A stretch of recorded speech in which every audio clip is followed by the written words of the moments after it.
I feel a little bad for the sinner, because it is really trying to be good television. Or at least someone's flawed idea of what good television should look like. But this needlessly dark and moody limited series from USA, not a whodunit but a whodunit, is off to a less than thrilling start. Cora Tannetti, Jessica Biel, works with her husband, Mason, Christopher Abbott, hey, Charlie from Girls, and his father at the heating and air conditioning company their family owns, then has dinner at her mother-in-law's house every night. And did I mention they live next door?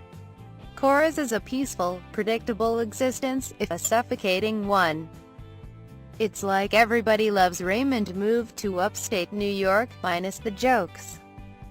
Plus what seems like serious, untreated depression on its protagonist's part. During the couple's regularly scheduled Friday night intercourse, to which Cora reluctantly acquiesces, she sees a brief flash of the unsettling vision that opens the episode and recurs throughout it: a gloomy wallpaper pattern, a little girl's voice saying a Hail Mary, a spookily backlit blonde in a red dress. I hope, at some point during the series, one of these memories is just a scene pulled directly from Seventh Heaven. On Saturday morning, after Cora meticulously scrubs down the kitchen, she and Mason load their toddler son Lane into the car for a trip to Lake Minnewaska. It's a picturesque summer scene, filled with kids getting their sunscreen reapplied, beer-filled coolers, and buckets perfectly sized for building sandcastles. Cora goes in for a dip, swimming beyond the buoys toward the lake's opposite shore. She abruptly plunges below the surface. Is Cora trying to drown herself? After spending an alarming amount of time underwater, she hears Mason call out to her from the shore. She pops back up to the surface, sputtering for air. Back on shore, she slices a pear in a close-up so ominous that it leaves no doubt that someone is about to get murdered with either that knife or that pear. Your guess is as good as mine. On a nearby blanket, a pair of childless hard bodies make out awfully sensually, considering they're on a beach full of children in floaties. Cora watches them with interest. The woman puts on a new wave Y song. She says it's her snogging partner Frankie's band from medical school. Cora is disturbed by the track. It becomes very loud, and she seems transported. Watching these two essentially dry hump. "Stop it, get off her," Cora suddenly shouts. She runs over to their blanket and immediately stabs Frankie, first in the neck, and then all over his torso. The beach is awash with screams. Mason wrestles his wife to the sand until she releases her grip on the knife. Cora walks back over to the mortally wounded man, sputtering blood, as his assailant did water just minutes before, as if to help. "Get the F away," the woman screams.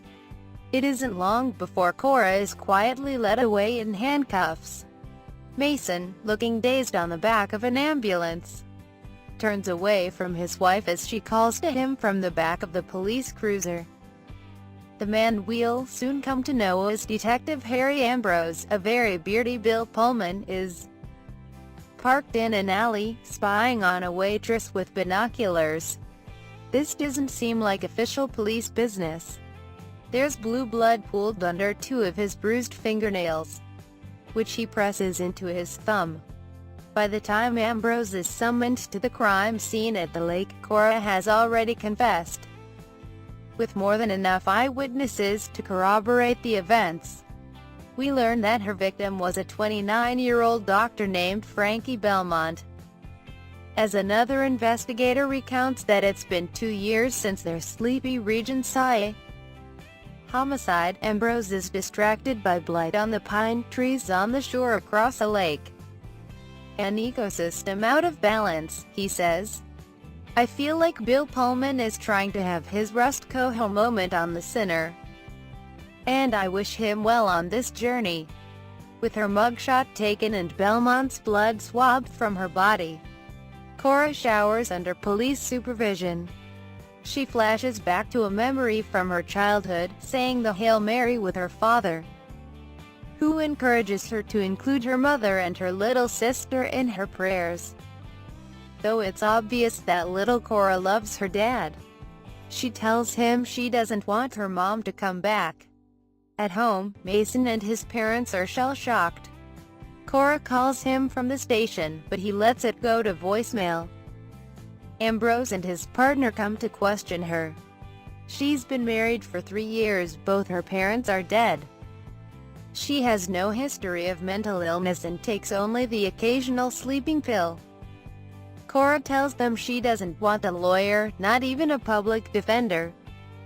If, as she claims, she'd never met this man before in her life, then why kill him? Because they were playing that music and they kept turning it up, she says. I mean, people have killed for less. Ambrose gently presses her as to a motive. But she doesn't really know why she did it, only that she did. It's about as open and shut as a case could be, a district attorney's dream. But Ambrose can't wrap his brain around this particularly brutal homicide. When women kill, the victim is normally someone they're intimately involved with. What really happened here? Now in the county jail, an increasingly distressed Cora believes she hears that fateful and actually pretty catchy song blaring in her cell. She bangs on the walls and on an intercom buzzer, begging the guards for help. She can't sleep without her pills. She falls to her knees, rocking back and forth with her hands on her head as she recites the Hail Mary. Ambrose has things to do, too. He appears on that waitress' doorstep, explaining that he couldn't sleep. So did it work? Did your wife take you back? She asks, letting him in. This woman, it turns out, is a server by day and a dominatrix by night. I feel like we're playing prestige TV bingo. She tells him to get down on his knees, and he obliges, gladly. She steps on his hands, digging her shoes into the blue tips of his fingers. Somehow I feel more squeamish watching someone getting their fingers stepped on than I did watching someone else getting stabbed to death. A throng of reporters armed with cameras and mics are already waiting outside the Tanetti home. By the time Ambrose arrives the next morning, Mason still hasn't been to see his wife. The look on her face and the things that she said, it was like she was someone else. He tells Ambrose, his statement didn't mention anything she said. Mason explains that, right after the stabbing, Cora went to Leah, Frankie's wife and canoodling partner, saying, "You're okay. You're safe. He's gone now." Apparently, on some level, Cora thought she was rescuing her. In her cell, Cora seems even more zonked out. She revisits another childhood memory. This one of her parents arguing before introducing her to her baby sister, who is clearly unwell, with a black and blue cast to her skin. To say their mother is weird would be a vast understatement. "When you were a baby inside of me, you took up all my strength," she tells little Cora. Enough for 3 children. So when Phoebe came, there wasn't any left for her. That's why she's so sick. But I prayed. In that hospital I prayed like I never prayed before, and it worked, you see?